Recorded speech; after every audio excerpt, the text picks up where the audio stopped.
Hello,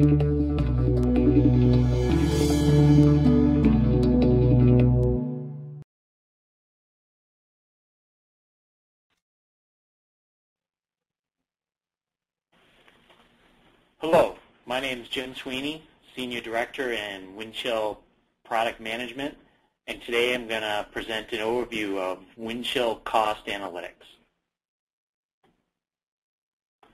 What I plan to cover today in this presentation is first give a brief overview of the Windchill Product Analytics platform, how this integrates and is part of the PTC product development system, actually define what we mean by product analytics, discuss some of the market challenges we're hearing from many of our customers, and then I'll follow that with a detailed overview of the product cost analytics product, as well as showing how you can use this product to present these different analytics throughout the enterprise. First, I'd just like to talk about PTC has a broad set of product development processes that improve the product development process. And the key one that we're going to be focusing on within product analytics for cost is related to sourcing. But again, these processes can cross multiple functional areas. But again, we'll focus on the early sourcing process with Windchill Product Cost Analytics. But overall, product analytics plays an important role in several of these processes. So if we look broader than just product cost analytics and look at the Windchill Product Analytics platform, we can see that we drive many of these processes, such as the early sourcing, cost management, which we discussed, but other areas focus on environmental performance management and regulatory compliance. But these Windchill Product Analytics modules also support many of the other processes highlighted here. Product analytics is a key part of the PTC product development system. You can see here the breadth of modules that we have for the Windchill product line. And product analytics is a key piece of that that can be tightly integrated within the application. So within product analytics, again, we're leveraging information from the core PDM system and generating different analytical answers based on that data and publishing it back to the enterprise.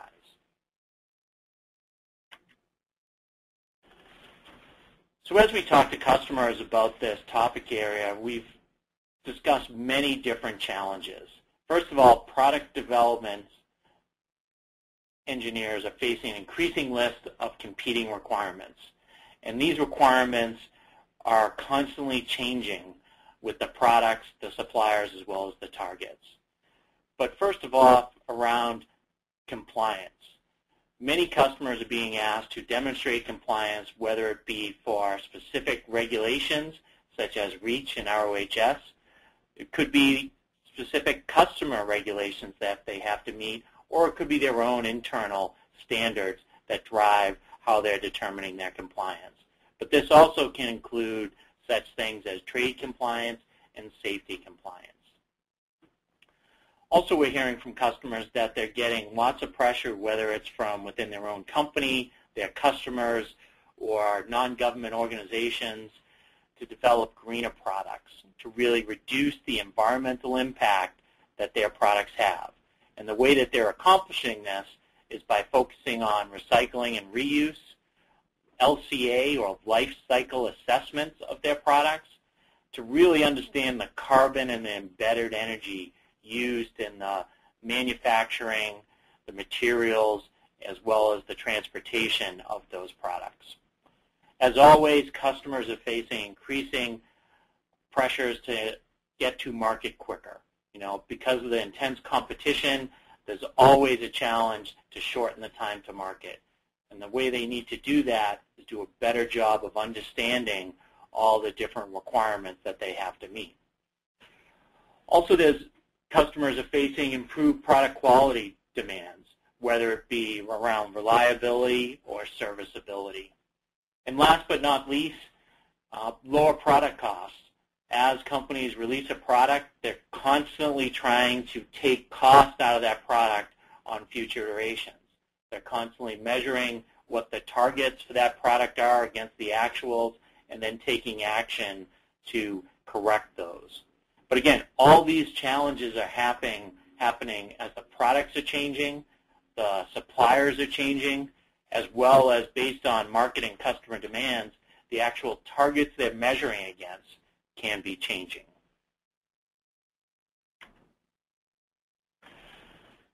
Another common challenge we see from customers is understanding how to make product design trade-offs.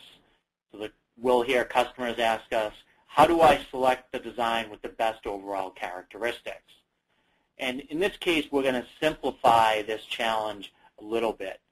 So we're going to present two dimensions, cost and environmental performance, and understand how that impacts the design. Many customers may face this on multiple dimensions, 7 or 8 dimensions, and this turns quickly from a two-dimensional graph into more of a spider chart to understand all the trade-offs and how they're meeting their requirements. But in this case, we'll just look at it in 2 dimensions. So first, if we consider a typical design, it's going to create a curve through this space. And within that curve, there's going to be multiple design options that can be chosen. But as we start to apply our requirements, such as this is the maximum cost that we can make this product for, and this is the minimal environmental performance that is acceptable, it starts eliminating some of the design options. And as you can see, it's going to create a trade space that we understand these are the options, and we're going to trade off one requirement for another. So as customers do that, they want to identify one of those options. And in this case, I'm identifying an option that has slightly more cost, but it has much better environmental performance. And this is really to help understand where the knee bend in that curve is. I could have selected the lower option for the design, but if I'm doing analysis early and often, I can find where I can have an incremental cost increase, but a huge change in environmental performance. So being able to understand those different design options is critical to making the best decision possible. Also, we hear from customers, how do I provide the product designers the tools and information they need to find problems before they're designed in? We often hear that the cost to implement a product change increases exponentially over its life cycle. And there was a study by MIT around lean manufacturing that validated this concept.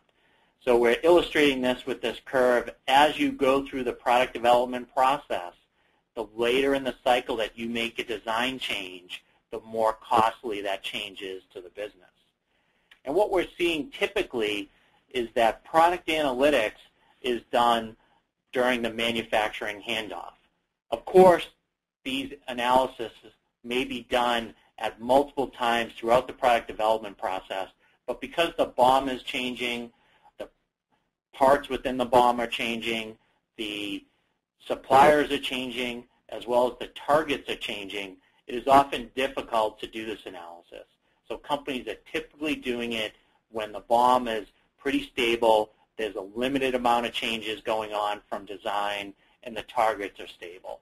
But what happens is this can result in costly changes. So the ideal or the best practice is to do that analysis early and often, as soon as possible in the concept phase. So once you start building a product structure, once you understand the parts you're using, the suppliers you're using, that's when you need to start doing your analysis. And if you start doing the analysis here, what we've seen from customers is that this can reduce launch delays because you're not finding problems at the last moment that you have to scramble to fix to release the product, reducing the amount of value engineering. So a lot of our customers we talk to say that once the product is released, they have value-added engineering activities to correct or improve some of the performance requirements. For example, to reduce cost from the first release, value engineering is done on the product to make the second generation much less costly to produce. Also, this has a direct impact on the cost of goods sold. So the majority of manufacturing companies, a huge expense is in the cost of goods sold. So if you're meeting your targets during design and not waiting to a second release or second iteration to reduce the cost, you're going to reduce the overall cost of goods sold. Also, by not having these late cycle changes, you're also going to reduce the amount of scrap and rework required on your product.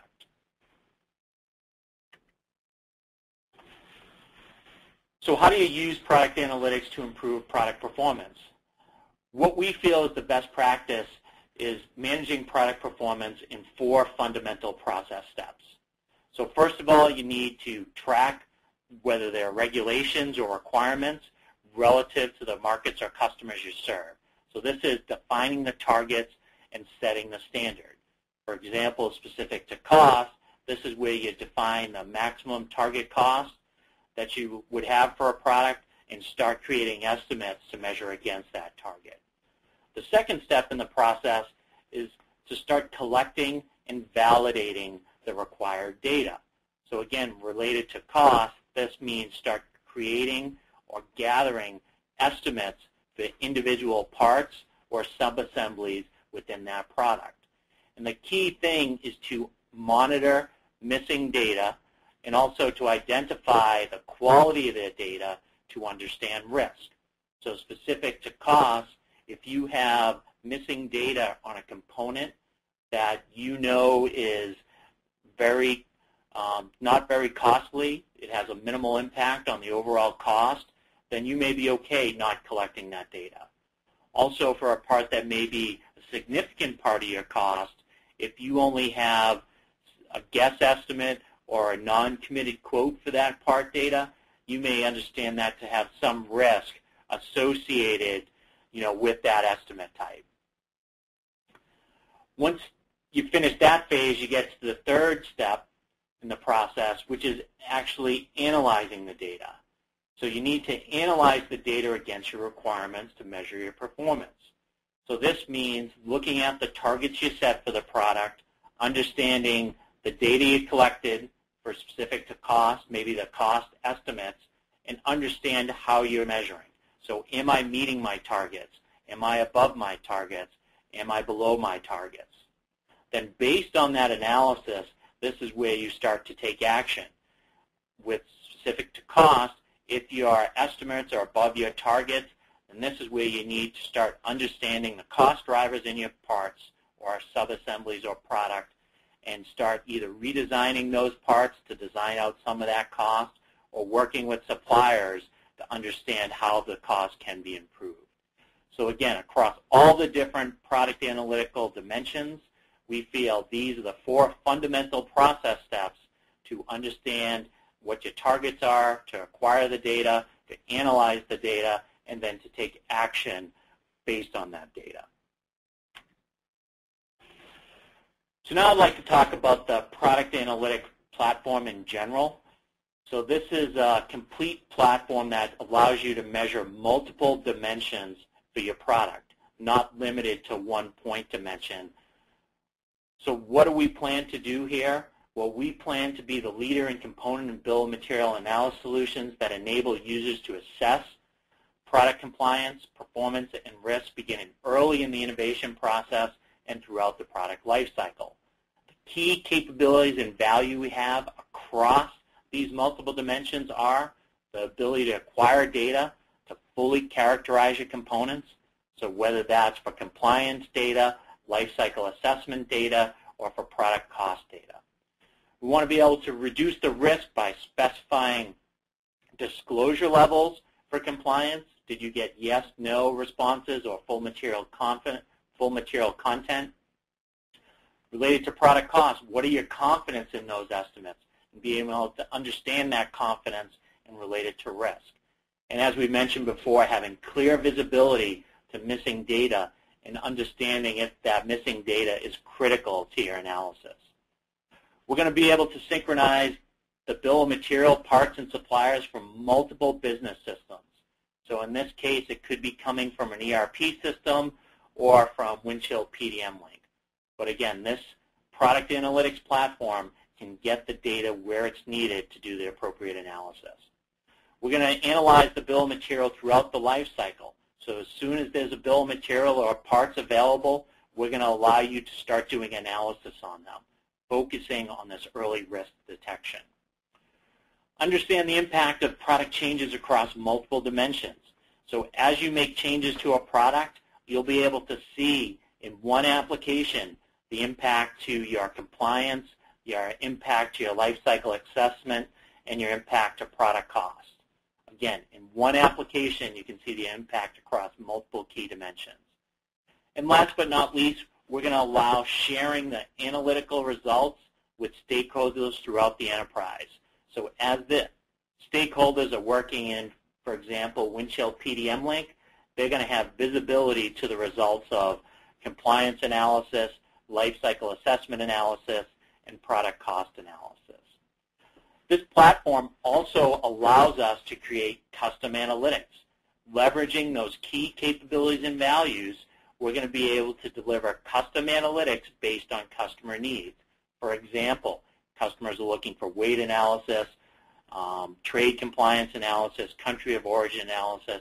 This platform is built with the ability to deliver those custom analytics.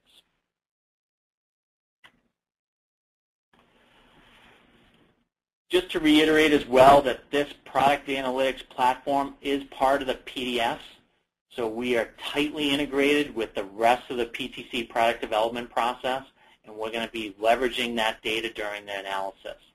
But we are not limited to just getting the data from the PTC PDS.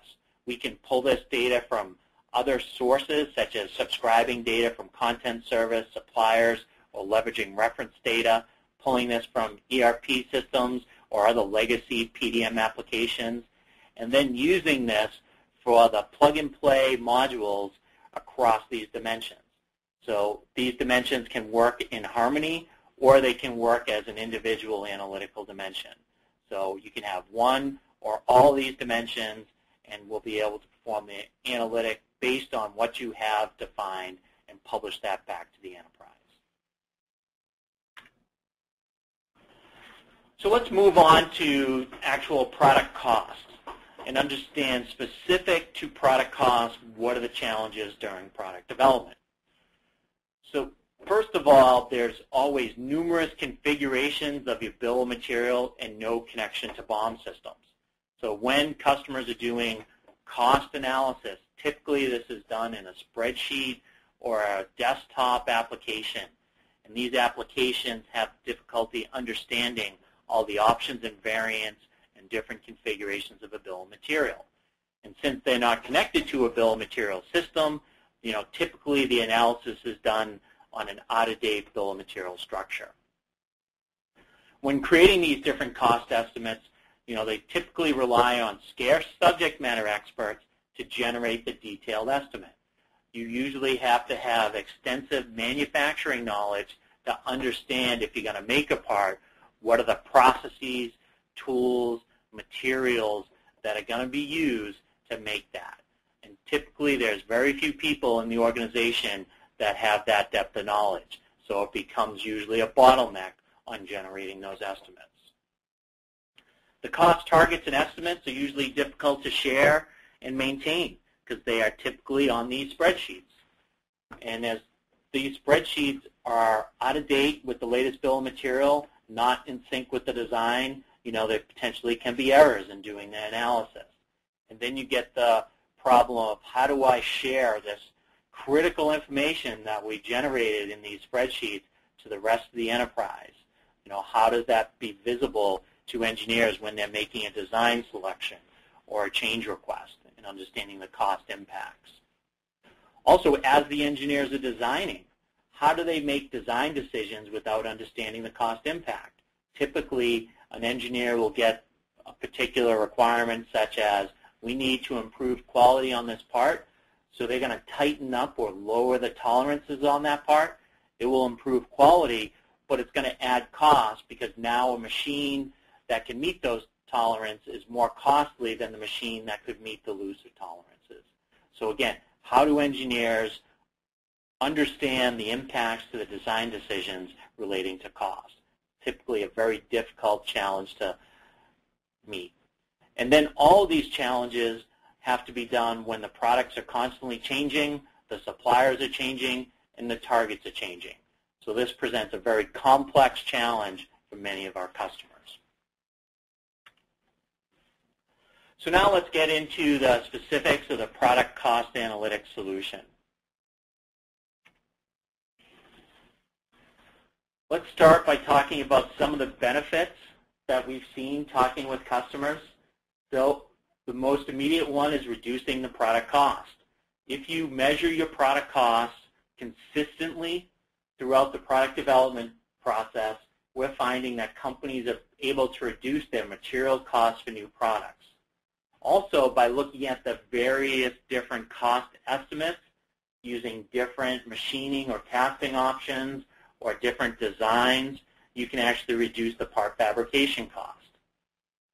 Related to the manufacturing cost, again, looking at the design, understanding your targets versus your estimates, you can focus on reducing the assembly cost. Also, because there's few late cycle changes or discoveries, you can reduce the rework cost required with those late change discoveries. And last but not least, being able to reduce risk. You can minimize impact to future changes because you can model different scenarios within our application, such as what if there's increase in raw material or labor or the energy used to create this part. You can model that so you can be prepared and have a set of options available to you if those scenarios come to fruition.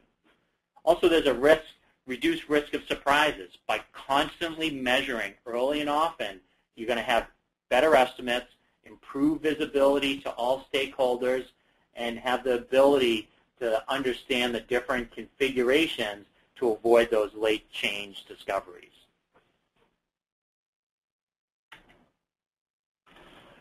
So with Windchill Cost, the key features that we have are the ability to track, target, and estimate costs throughout the product life cycle. So as soon as a product is started as a design with a bill of material or parts, you can assign those target estimates and start creating estimate costs associated with those. We're going to be able to model and maintain multiple part costs. So for each individual part, you can have zero to end cost models. So are we going to machine this? Are we going to cast this? Are we going to make this in Mexico? Are we going to make this in China? What about different design alternatives? What about the scenarios if a particular commodity price increases by 20%? Relating to electronics, what is the price not today but in 6 months? You can attach all these multiple cost estimates or models to one part and then determine during roll-up which model to use. For each part, we're going to allow you, if you choose, to have breakdowns for the parts or sub-assemblies. So not only will you be able to have an estimate, say this part costs $10, but you'll be able to detail the components of that cost, such as what percentage of that is in material, labor, shipping, tooling. These are all different breakdowns that you can use to better understand the cost drivers for individual part estimates.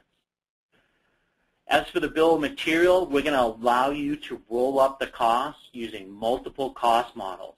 So again, leveraging those models you created for the parts, you're going to choose when you pick a bill of material to say which model do you want to use. And this will roll up the bill of material using that model and give you the result.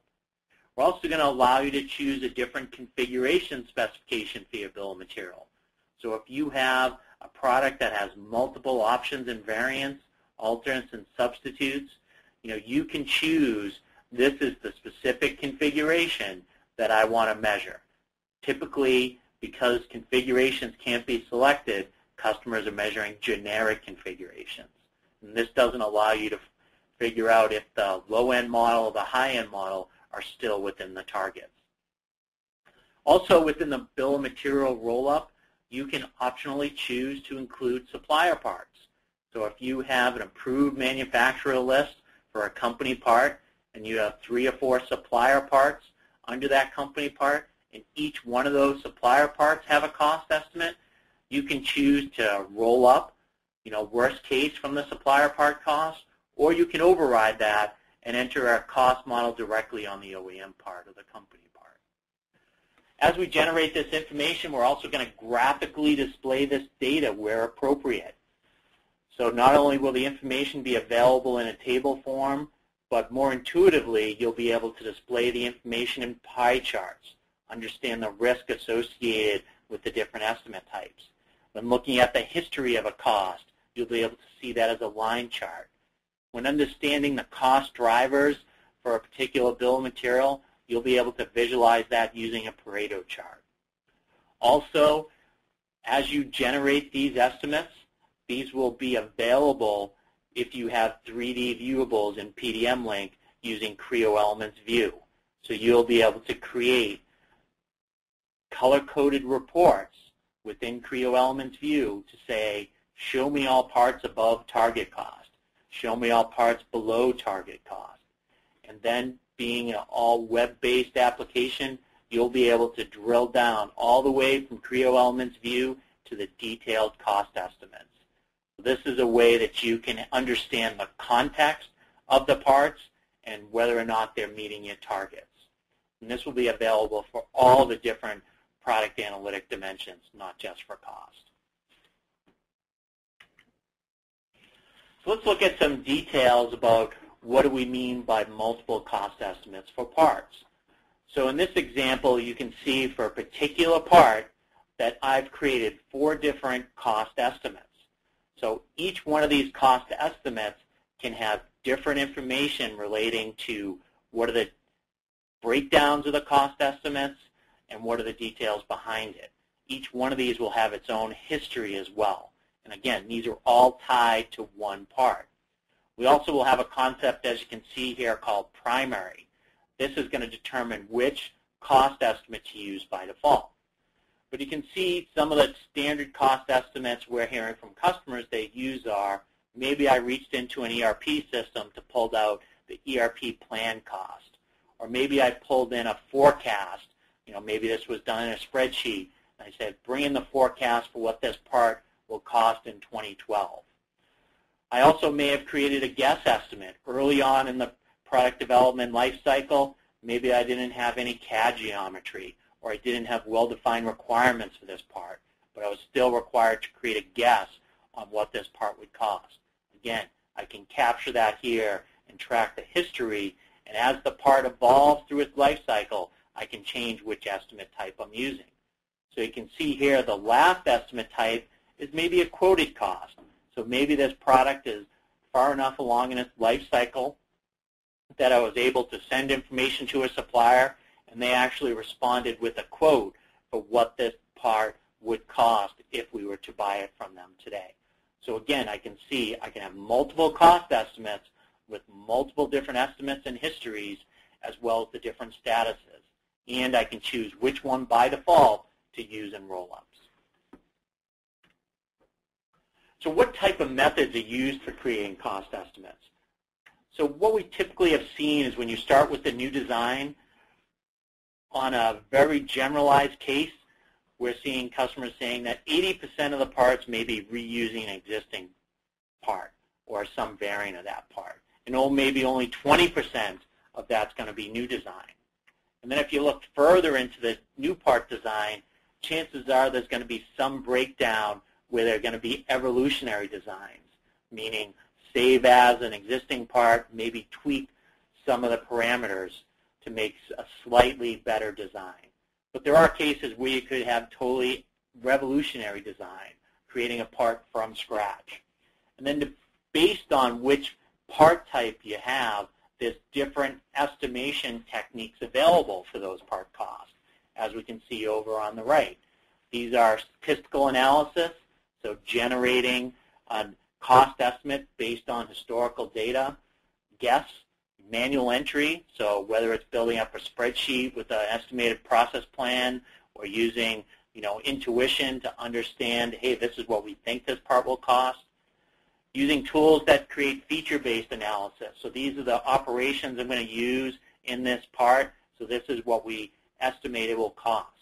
Actually using geometry to create a similar type estimate, saying based on this geometry, these are the processes needed to create this part.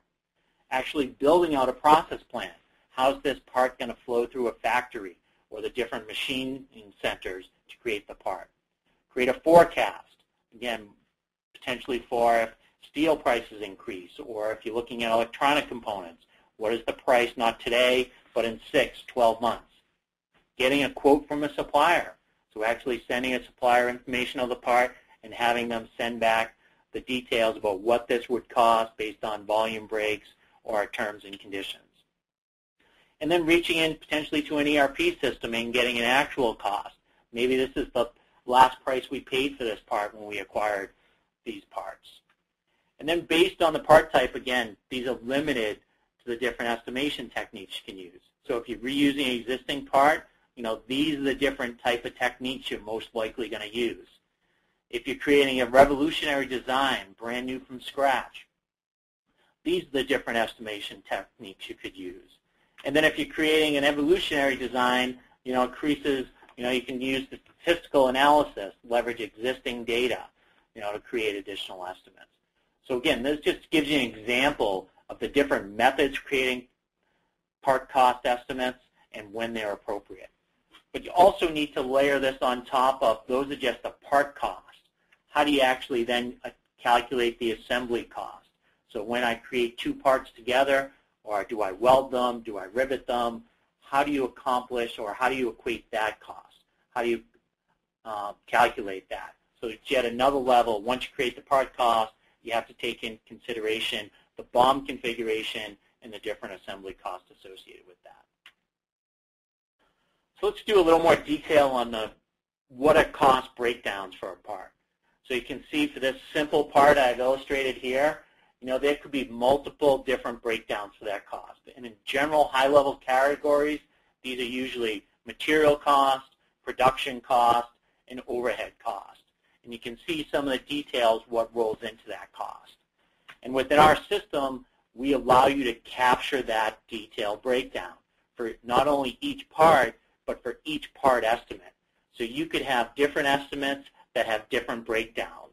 So you can see in this example, within our application, we're going to allow you to identify the cost for each breakdown, and then we're going to graphically display that cost so that you can see where the cost driver.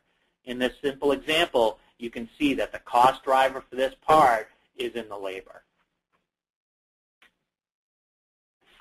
So let's move on to what we do for BOM roll-ups. So as I previously mentioned, we roll up by configuration, by the different cost model, and we can include approved supplier parts if you wish. And then we're going to generate that roll-up estimate.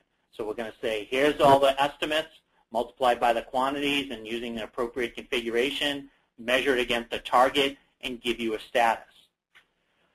We're also going to show you confidence by the different models. So for each model that you use, there's an associated weighted average confidence based on what the part cost is and what that contributes to the overall cost of the assembly.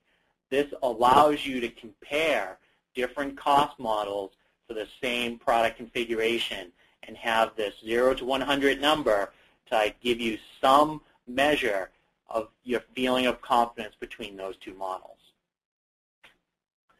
We're also going to present a pie chart to display the different total cost by estimate types. This allows you to understand the risk or the types of data that was used for the roll-up. So in this case, even though I chose the cost model to be used as actual estimates, I can see here I have a significant total cost coming from guess estimates. So that's telling me that there's risk with this model because I'm actually not able to use actual estimates because some parts don't have them. And then I'd be able to drill in further to the details, make those changes to improve my confidence or reduce the risk with this model. Once I understand the total roll-up, I understand my risk with the types of estimates I'm using, the data quality, then I'm actually going to be presented with the Pareto analysis. So this allows me to look across the bill of material and understand which parts are driving the cost. So with the Pareto analysis, what it's doing is it's showing a part cost times the quantity, and then it's going to sort those highest to lowest and then do a cost cumulative percentage curve. And in this curve, I'm able to identify where 80% of my cost is. So in this example, I can see that the first 4 parts contribute more than 80%, 81.95 to be exact. So these are the parts I want to focus my attention on, because these are truly driving the cost for this product, structure, or BOM. As I mentioned earlier, another key component of this application solution is the ability to share data throughout the enterprise. So as I'm calculating those estimates or rolling up those bills of materials, doing a cost analysis, we're in sync with the PDM system. So as parts and bills of material are created in PDM, PDM link, I'm able to do analysis on those as soon as they're created. I'm also able, if there's any manufacturers or manufacturer parts created in PDM link, I'm also able to see those during my analysis and use those if I think that's appropriate. And as I mentioned previously, all of these results that I generate in the analytics application, I'm going to make available throughout Windchill PDM link, whether it's in this product tab you see here for product analytics, whether it's in a folder browser, whether it's in a change request, whether it's in a search result. All that information at the high level is available for everyone so that they can make better design decisions as the product is going through its product life cycle. Specifically for cost, within the PDM link system, I'm going to be able to see details around what are the target costs, what are the estimates, and drill back into the details if appropriate. And as I mentioned, wherever available in PDM link as a viable attribute, we're going to be able to search on it, display it in a folder browser, look at it in a product structure, view it in Creo Elements view. And so with that, I'm going to conclude the presentation portion of this demonstration, and I'm actually going to show a little bit of the software.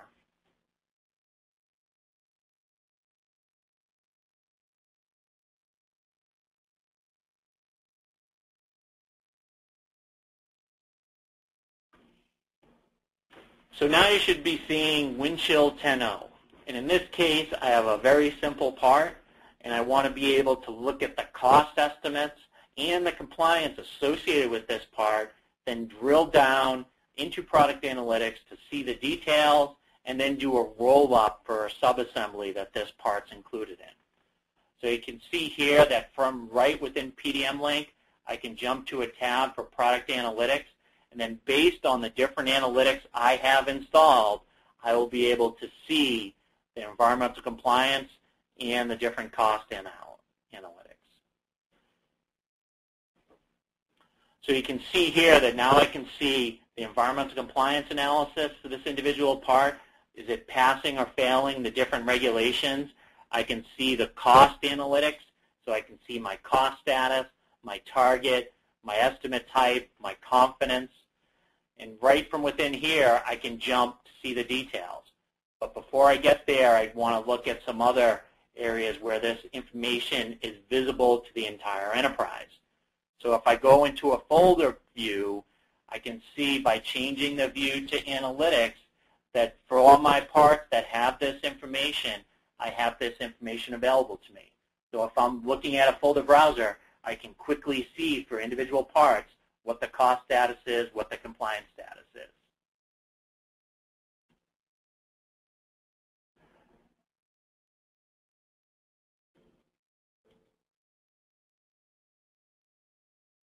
So now I'm going to jump right into the details because I see the cost status and I want to understand, okay, what's the breakdown for that pack? Which model did they use?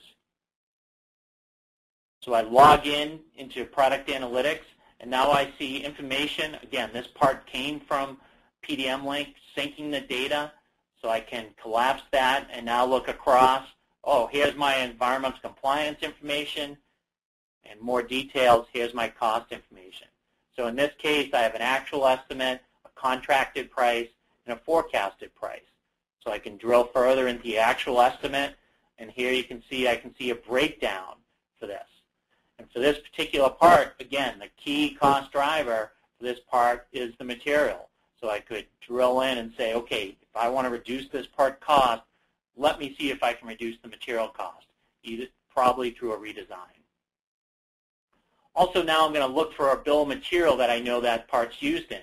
So within product analytics, I can search more than one BOM sources. So in this case, I can search directly anything stored in product analytics. In case I had an early concept I didn't want in PDM Link at this point, I could load it directly into product analytics. Or in this case, I'm going to say, no, I want you to go into PDM Link and pull the latest bill of material for this structure. So in this case, I'm going to name my structure. I'm going to do a search. So this is now going real time to PDM Link to get that structure. So I select on my bill of material. I can see the source is PDM Link. I can expand the structure and see exactly how the structure appears in PDM Link. I can see it here. If I had any save filter views, such as to denote different configurations, whether this be with options and variants or views, I could choose those different save filters and do analysis based on those save filters. So now I'm going to go generate my cost report, and this is based on permissions that I have. And now here you can see that I can enter in, okay, what's my cost to assemble? I can enter in an expected volume, and in this case, maybe I say, you know, that's my target cost. Maybe I'll do 630 here. And hit next. And you can see it actually went through that entire structure, grabbed, you know, the bill of material, grabbed an estimate for each part that was labeled as actual, multiplied by the quantity, and rolled it up. So here I can see that I have a cost roll-up estimate. I can see the target cost, and I can see the status. So obviously my estimate's above my target, so I'm failing.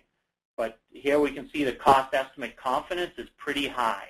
So again, telling me that I'm pretty confident in this estimate, so we probably need to do some work to understand how we can get back under our targets.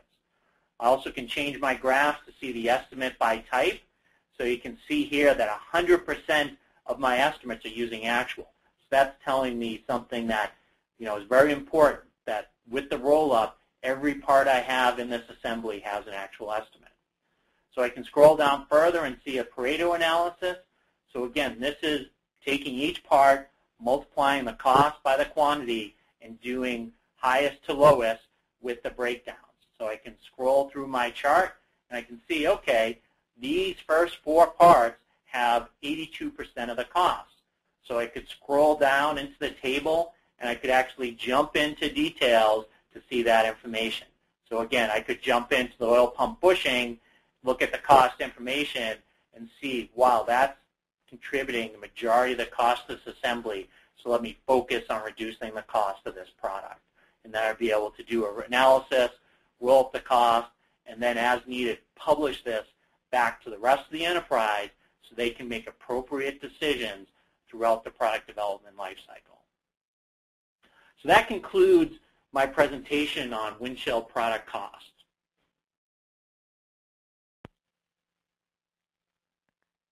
Good job, Jim.